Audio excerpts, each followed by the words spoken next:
Order का और police का एलजी साहब खुद देखते हैं, तो कायदे से तो चीफ मिनिस्टर साहब को बुलाना चाहिए था, क्योंकि उनकी अपनी एक्सपीरियंस है, उनको तजुर्बा है यहाँ कैसे ये सब एक ही जगह कमांड करके जो है बेहतर तरीके से निभाया जाए, लेकिन उन्होंने किया नहीं।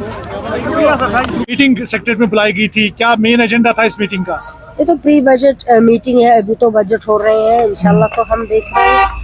जैसे हम सब ने कॉल की थी कि जो हमारी शहरी श्रीनगर की जो ज़रूरियात है, जो प्रायोरिटी है, तो उनको प्रायोरिटी के मुताबिक हम रखें। जैसे कि शहरी श्रीनगर में रोड्स है, बिल्डिंग्स है, कंजेस्टेड एरिया है, ट्रांसपोर्ट है, हेल्थ है, एजुकेशन है, सारा ये कुछ हर एक एमएलए ने अपना, जो ऑनरेबल एमएलए ने अपनी कॉन्स्टिट्यूंसी से मुतल्लिक वो उनको देना था, ताकि वो अकॉर्डिंगली बजट में वो सारी चीज़ें रखें। क्योंकि बाद में हमें परेशानी हो जाती थी, हम कहते कि ये चीज़ होना चाहिए, वो नहीं होता था क्योंकि बजट में नहीं है। तो इसलिए हमने पहले ही डिस्कस किया with the help of honourable chief minister.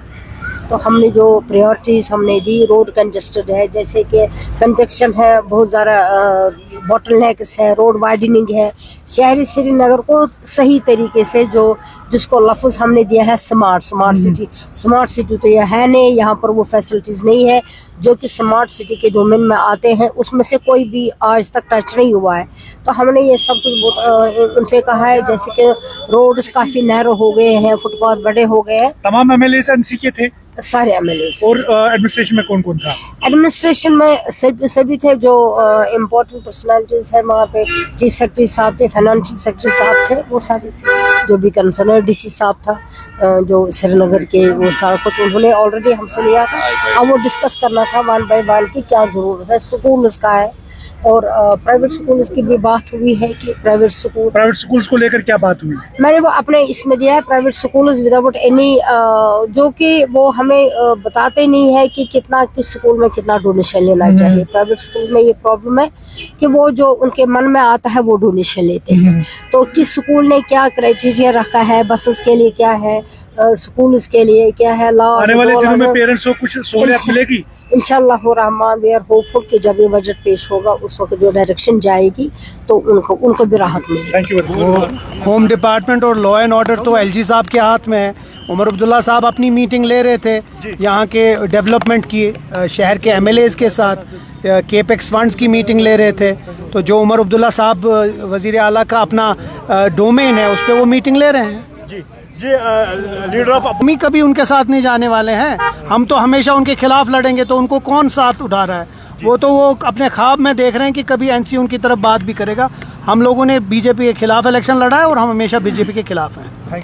Campaigning के दौरान और कैंपेनिंग के बगैर भी जिन लोगों से मेरी बातचीत होती रहती है आए दिन, एक कॉमन थॉट है कि कश्मीर जैसी जगह में जो है, क्योंकि हमारा कश्मीर एक मुस्लिम मेजॉरिटी जगह है,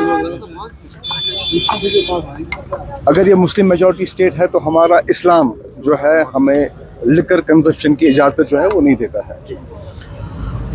मेरा ये कहना है कि अगर बिहार जैसी जगह पे, जो कि एक मुस्लिम डोमिनेटेड स्टेट नहीं है, जहाँ मेरे ख्याल से 98 या 99% जो मेजॉरिटी है जो हिंदूज़ की है, अगर वहाँ लिकर बैन हो सकता है, फिर कश्मीर में क्यों नहीं हो सकता है?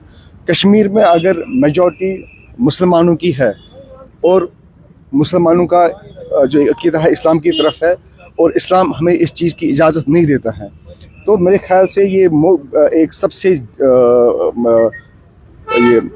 प्रैक्टिकल बात यह है कि कश्मीरी अवाम नहीं चाहती है कि यहाँ पे लिकर का कंजप्शन और लिकर का सेल जो है वो होना चाहिए। इसी हवाले से मैंने पहली जो अपनी एज एमएलए एक प्राइवेट मेंबर बिल पेश की है, वो इसी के लिए की है कि कश्मीर से शराब का नामो निशान जो है वो मिट जाए। पीडीपी के बाद आपने इस बिल की जो है, पीडीपी के बाद नहीं कि मेरे भाई 10 तारीख लास्ट तारीख थी बिल को सबमिट करने के लिए, मैंने 10 से पहले ही सबमिट की हुई है। दूसरी बड़ी बात है कि अगर बीजेपी और पीडीपी की सरकार में जब हसीब राबू यहाँ पर मिनिस्टर हुआ करते थे, उन्होंने बोला था कि ये बिल जो है ये हम नहीं कह सकते हैं कोई विज है कोई नॉन विज है, जिसको जो मर्जी है। उनका ये कहने का मतलब तब था कि कोई पीना चाहे तो पी सकता है, कोई नहीं तो नहीं। तो आज उन्हीं के पार्टी के मेंबर जो है इस बिल की जो है बिल लाए हैं, तो उस पर आप क्या कहेंगे? तो अच्छी बात है, मैंने अपनी बिल को जो है पैन जेन के इसलिए नहीं रखा है। I want to be very specific, very clear कि अगर कोई हिंदू डोमिनेटेड डिस्ट्रिक्ट है, अगर वो वहाँ पे लिकर का कंजप्शन करना चाहते हैं वो करें। अगर उनकी सोसाइटी में लिकर इज एक्सेप्टेबल तो ठीक है, हमें उसमें क्या एतराज़ है। हम तो कहते हैं कि जिसको जो खाना है वो खाए, जिसको जो पीना है वो पिए। लेकिन मैंने अपनी बिल में रखा है कश्मीर और मुस्लिम डोमिनेटेड डिस्ट्रिक्ट्स, कि मैं फिर से कहता हूँ कि हमारा मज़हब इसकी इजाज़त जो है नहीं देता है, हमारी सोसाइटी भी इस चीज़ की इजाज़त जो है वो नहीं देती है। तो इसलिए अच्छा रहेगा कि और हमारे नौजवानों का मुस्तकबिल भी जो है इस पे दरमदार है। और क्या देखिए, आप मेरी बात सुनिए, बेरोजगारी है, स्ट्रेस लेवल्स हाई हैं।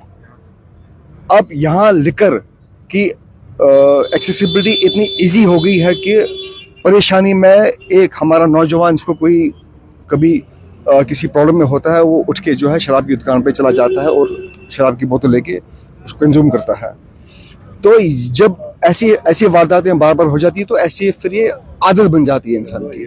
तो हमारी कोशिश यही रहेगी कि मैंने ये बिल भी इसलिए लाई है कि जो कश्मीर में बिलखुसूस और जो मुस्लिम डोमिनेटेड एरियाज़ हमारे हैं JNK में, वहाँ हम चाहते हैं कि लिकर का खात्मा होना चाहिए। लिकर की एक्सेसिबिलिटी, लिकर का सेल, लिकर का कंजप्शन है वो नहीं होना चाहिए। हसन साहब, और क्या मुद्दों पर बात की गई? अभी अगर देखेंगे तो पैरेलल मीटिंग हो रही थी, LG साहब रिव्यू मीटिंग ले रहे हैं, आप यहाँ पर LG के साथ में थे, तो सॉरी CM के साथ में थे, तो ये बताइए और किन किन मुद्दों पर बात की गई है? नहीं, ऑनरेबल LG साहब किस चीज़ की मीटिंग ले रहे होंगे मुझे इस बारे में पता नहीं। कि जो हमारे ऑनरेबल CM का डोमेन है बजट, आज जो हमारी मीटिंग थी ये प्री बजट मीटिंग थी, जो हमें यूटी का कैपेक्स जो है फ्रेम करना है उसके बारे में हमने बात की है। और ये मेरे ख्याल से पहली बार है एक ऑनरेबल चीफ मिनिस्टर ने जो है तमाम जो MLAs हैं उनको ऑन बोर्ड लिया है इस कैपेक्स को फ्रेम करने के लिए। हमारी कुछ इसके अलावा PDP और बाकी MLAs भी थे। हमारे में कांग्रेस के एक MLA साहब थे, वो शायद आए नहीं है, वो आए नहीं थे मीटिंग में, लेकिन बड़ी अच्छी मीटिंग रही। कैपेक्स के बगैर भी जो बर्निंग इश्यूज हमारी कॉन्स्टिट्यूंसी में है वो हमने वहाँ पे कोट किए हैं। जैसे मैं आपको एक चीज़ कहूँ कि मैंने GB पंत के हॉस्पिटल का इशू भी वहाँ भी रेज़ किया, मैंने स्कीना मैम के साथ भी वहाँ पे गया हूँ, आज फिर से रेज़ किया। दूसरा बर्निंग इशू हमारा स्टोन क्यूरीज का है, जो स्टोन क्यूरीज हमारी अतफाजन से लेके जमन तक है, लूज मटेरियल वहाँ पे पड़ा हुआ है। लेकिन आलम ये देखिए कि उस लूज मटेरियल को कहते हैं कि आपको सिर्फ ये गवर्नमेंट डिपार्टमेंट को देना है, ये लूज मटेरियल आप लोकल लोगों को सेल जो है वो नहीं कर सकते हो। ये भी एक इम्पोर्टेंट इशू था जो मैंने आज रेज किया है, जो वहाँ के ऑफिसर्स हैं उन्होंने इसका नोट डाउन किया है। स्कूल्स पर भी बात हुई है, उसके बारे में स्कूल्स पे भी बात की है, स्पोर्ट्स के इंफ्रास्ट्रक्चर पे भी बात हुई। तमाम जो मेन मुद्दे हैं हमने तमाम